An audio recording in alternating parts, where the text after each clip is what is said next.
I think there's multiple things that sets us apart from all the other builders.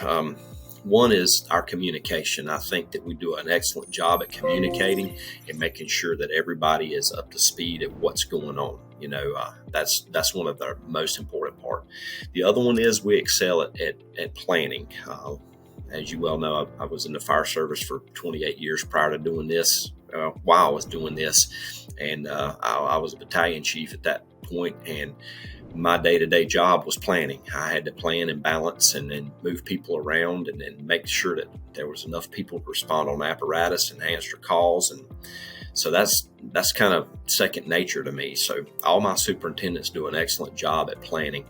We have a calendar that's laid out throughout the company, and I can pull it up at any time and see what's going on any job, any day of the week. And I know what subs are there and what's going on and what the next phase. And usually that's planned out 3 or 4 weeks in advance. And I think that really helps us when it goes with finishing a house in a timely manner. We've spent over 20 years building a team that's very efficient.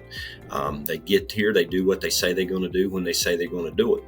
Unfortunately, in today's time, that's something of the past, and it drives me insane. I can't understand why somebody can't do what they say they're going to do when they say they're going to do it, even to this day. And I know that that's not the norm anymore, but for Harding Custom Homes, that's a norm. That's one way to lose a job with us. If you're a super or a sub and you don't show up when you're supposed to be here, we're not going to do business with you. We'll find somebody else. Fortunately for us, the team that we built now, we've had most of these guys working with us, some of them close to 20 years. So they understand, they get it. And it's hard to find today, but that really is what really separates us. And myself and my superintendents, we're real sticklers, right? We're not going to accept just par. I mean, to me, code is a bare bone minimum. I expect everyone that works for our company to do an excellent job and take pride in their work. And that's another thing that's hard to find. But we demand that. And if they don't do it, they're not going to cut it. We understand. Most people, when they build a custom house with us, they're spending the biggest amount of money they've ever spent in their life or ever will spend. And, when you're going to spend the next 30 years of your life paying for something, you want to make sure that it's done right and it's going to be here for the long haul.